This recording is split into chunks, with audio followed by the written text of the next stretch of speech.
Hi there. Thanks for joining us on Let's Talk Taste with Sherry, where we're saving the earth one flavor at a time by gathering community to share wisdom around the natural connections between our innate sense of taste and flavors that are grown in healthy regenerative soils.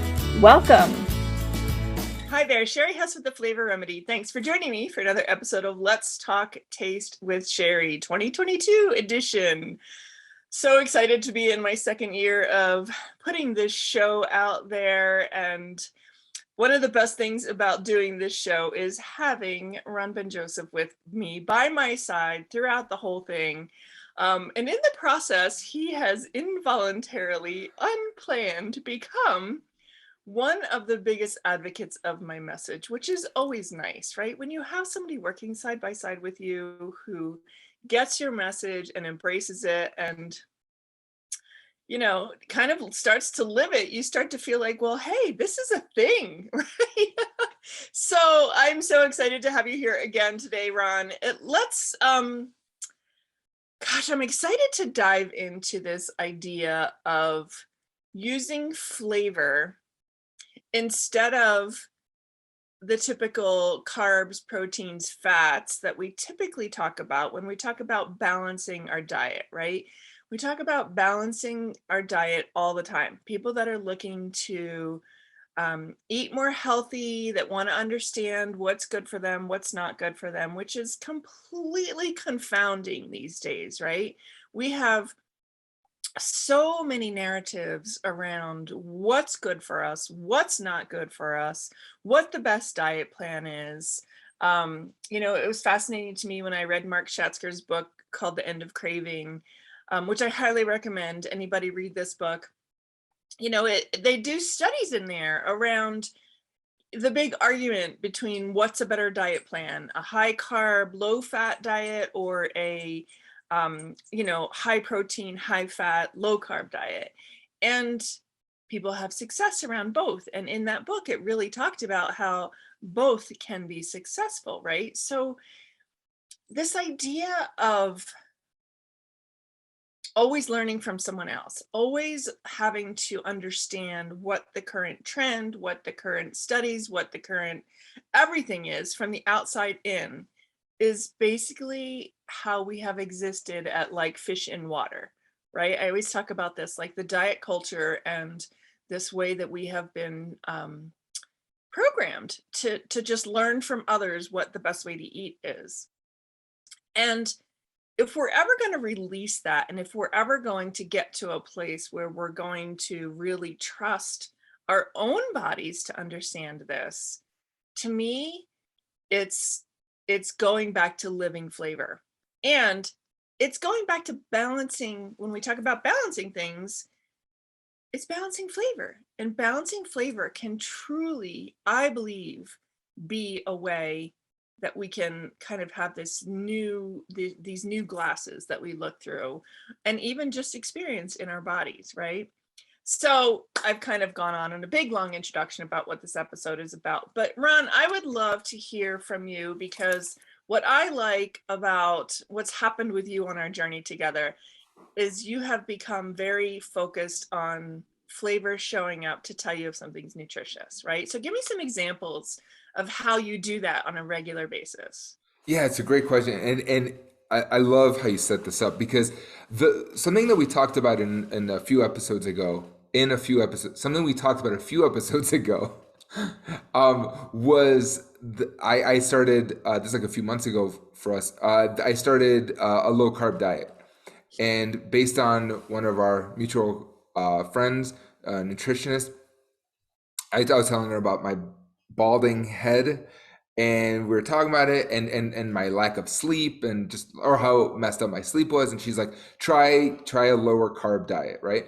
So I was like, okay, great, here we go. And so again, I still do. I'm obsessed with oatmeal. I still do oatmeal in the morning, and then the rest of the day is a mixture of protein and vegetables. So broccoli, Brussels sprouts, rice, cauliflower. I'm obsessed with, and then like a protein like tofu, chicken, beef, whatever. I don't care.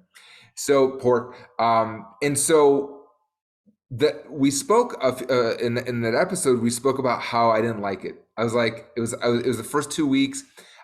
My energy was off. I was sleeping through the night, but it was just, I don't know, I wasn't excited about it. I was like, this diet isn't for me. Well, a week after that, I fell in love with it and have been in love with it. I feel so much better.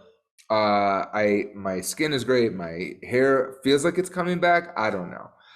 It feels good though. Like my head feels good. Everything feels good. And I recently this weekend, last week, I took new headshots because I lost a bunch of weight, and I posted them on dating sites. And oh my goodness, I'm cleaning up house. That's The awesome. ladies, for once in my life, are loving me. This was not supposed to be a dating video, just No, saying. But you know, if it works out that way, more power to you. right. So I'm just saying, like, but I think I just feel better, so I'm showing up better, you know. Right, right, right. However, so I brought this to you this morning, and you were like, "Great, are you balancing?" And I was like balancing the five flavors, and I was like, "No," because I'm still committed to this idea of protein, carbs. You know, that to me is balance, right? Protein, carbs, calories, and you've said it thousands of times. A calorie is not a calorie is not a calorie, right? Like not all calories are created equal. Nutrient dense calories are not the same as right as like Doritos. But I think, yeah, right. And well, and that's such a tricky phrase, right? Because a calorie is a calorie is a calorie. But how our bodies process calories, I think, is where the difference is, right? So if you're looking at Yeah, the calorie from the energetic standpoint that we talked about in that episode with Rod Morrison, right? Like calories are literally just measurements of energy. So a calorie is a calorie is a calorie. But the way our bodies are processing calories, I think, is a whole different um, narrative that we don't talk about, right? We don't talk about the fact that when you're putting pure sugar, well, I guess we do, but pure sugar in your body versus, you know, an orange or an apple that has everything mixed with it, your body completely handles that differently. And that's the difference, right? But you're right. We're so focused on calories. We're focused on calories as a diet culture. And it's hard to let go of that. so this is the thing, right? But even right now, you said it is that like the orange is the example, right? It has everything in it. It has really like a good combination of the five flavors, the balance. And so that's what, when we were talking about, you were like, are you balancing the five flavors consciously? And I was like, nope. No, right? Because Right. I still, though I feel like I'm close to it when I use the legendary spice Two More Rick, which Sherry pioneered and is the director and producer of. When I use that, then I feel, but no, in general, like I'm still, you've said it thousands of times, I'm sure, and I wasn't open to it. Like I didn't even think about that this should have some sweet, this should have some sour, this should have some bitter, this should have, some umami. I still like that balance, I don't think about.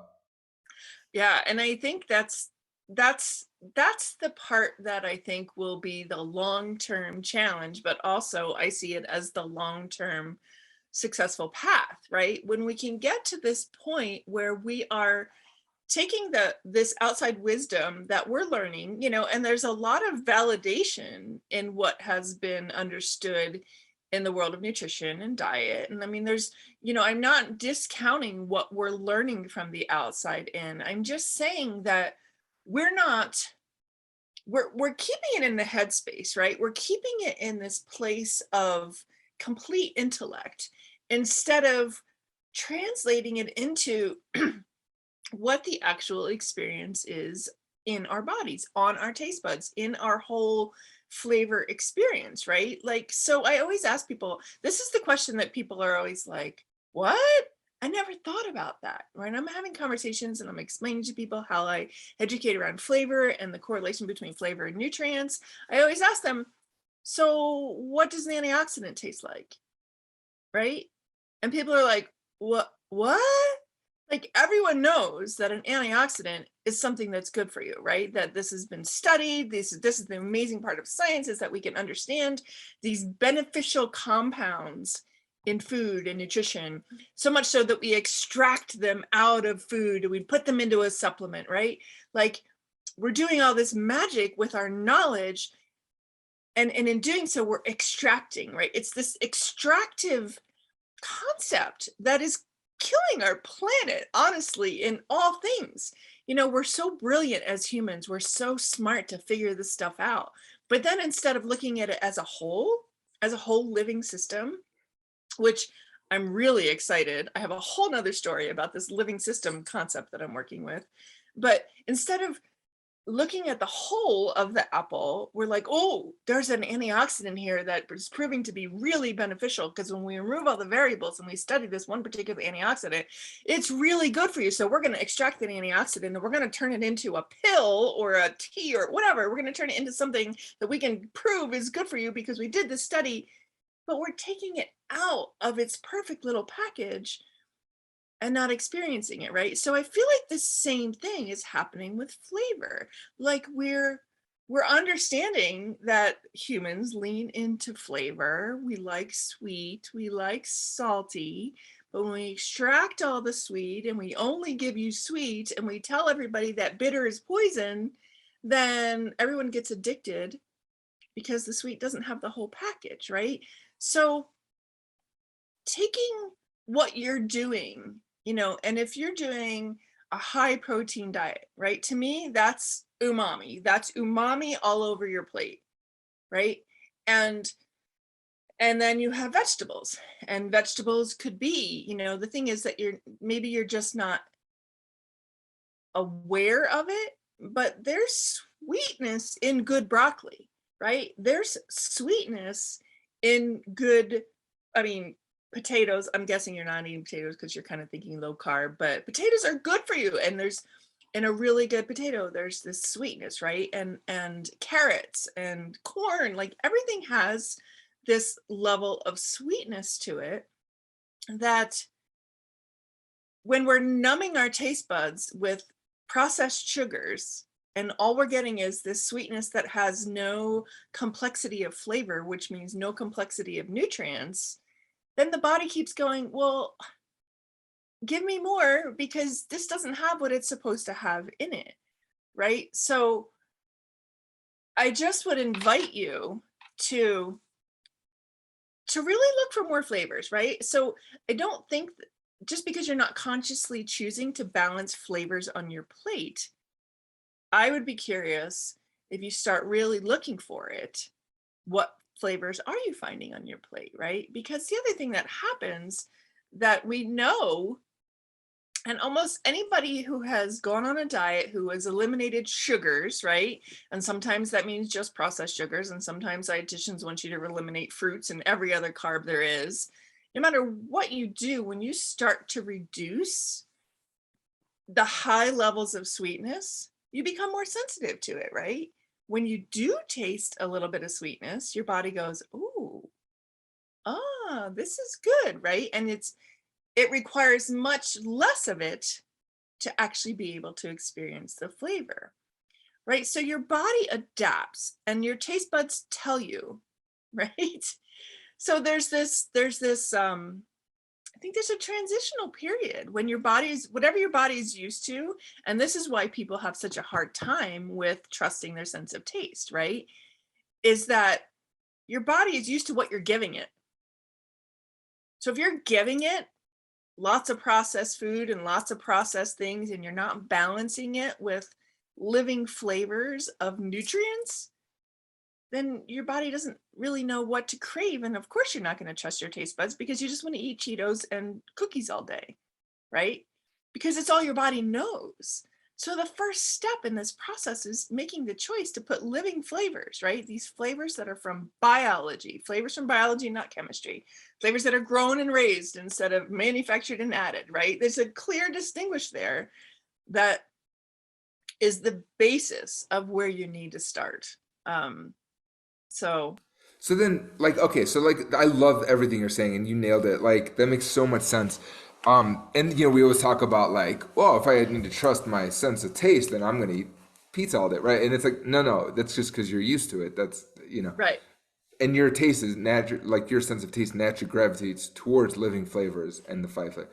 Uh, what like if I'm making a conscious choice using vegetables and protein, what could that look like for me if I'm making a conscious choice and I just find that for me with my attention deficit and anxiety and all that, it's just easier to eliminate or not eliminate but reduce sugars in general, right?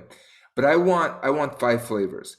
what's something that I can do with protein and veggies that would encapsulate all the five flavors?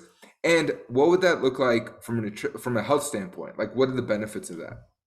Well, I think that again, kind of like I said, with vegetables themselves, when I ask you if you're balancing the flavors, I feel like you automatically went to, oh, I'm not eating anything sweet, right? Like, is that true? Is that what you think about? Like when I say, For me, are it's you more balancing the sour. flavors and you say no, why are you saying no?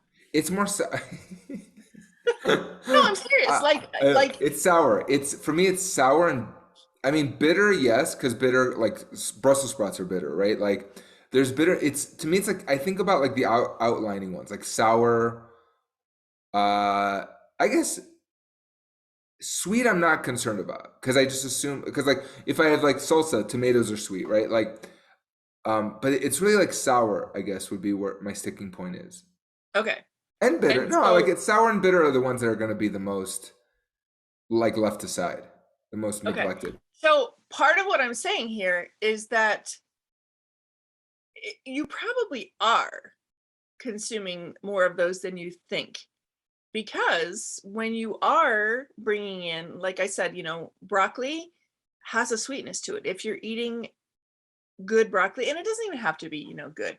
I will say that, and this hopefully will be proven, this year as I continue to work with the Bionutrient Association and create more flavor data collection to look for the correlations, right? Like this is part of my plan for this year is to show this correlation between citric acids and malic acids that are present in these things, and then show that you can detect a level of sourness. And this is going to take training people to taste.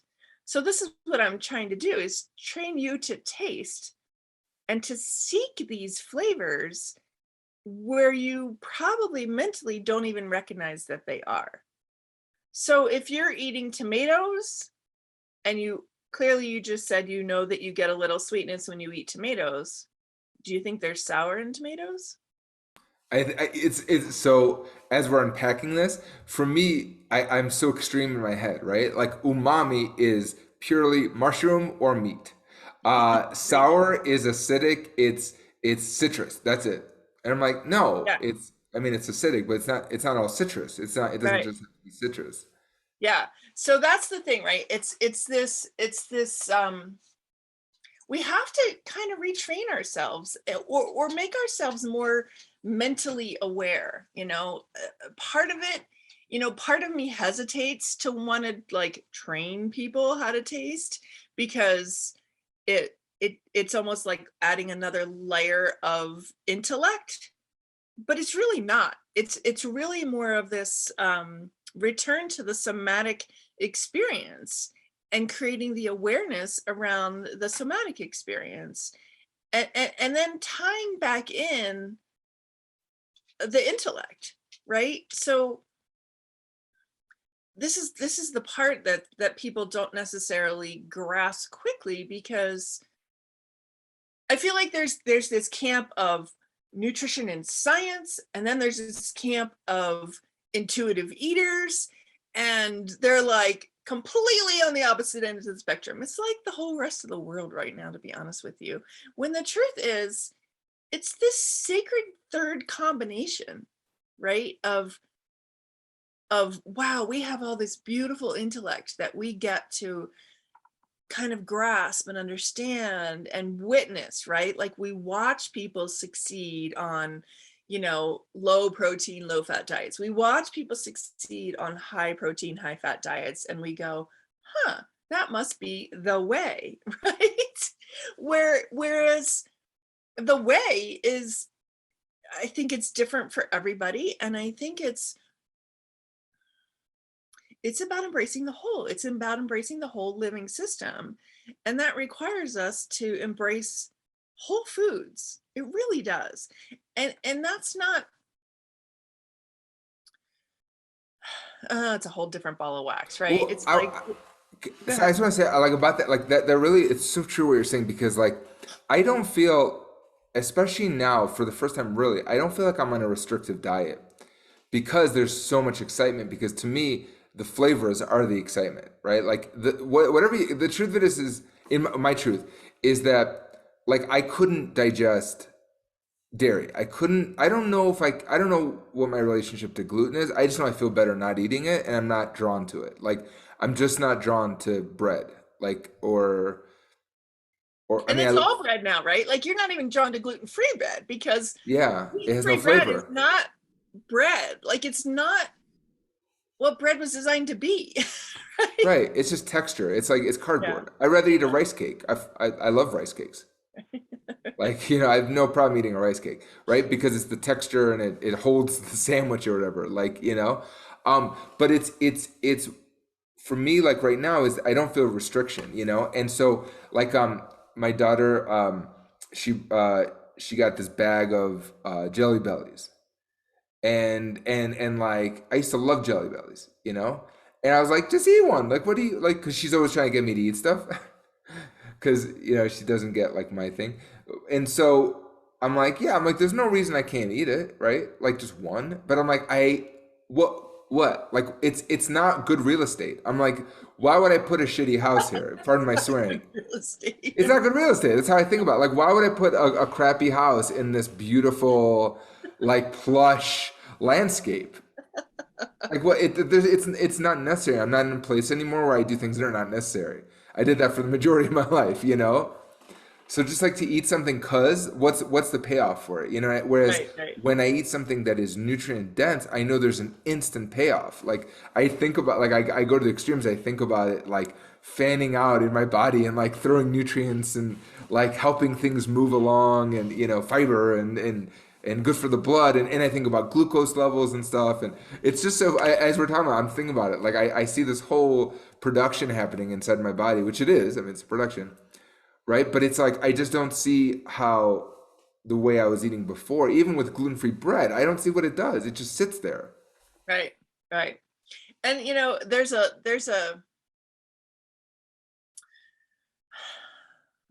again, it's a very intellectual conversation that you're having, and yet there's definitely like you've embodied this, right? Like you can tell the difference in your body when you eat these things, and you don't understand the point of tasting something like a Jelly Belly that is not really flavor, right? It's just pure sugar, and yet there's this, I'm kind of looking at it through the eyes of your daughter, where your daughter is just like, these are cool flavors, right? She's kind of just in this place where she's starting to um experiment, right? And taste things that she hasn't tasted before because it's cool flavor, this is really cool and look how it tastes like this, but so it's a good education opportunity for her, right? You can have her hold her nose and taste it, and do you really taste the difference, right?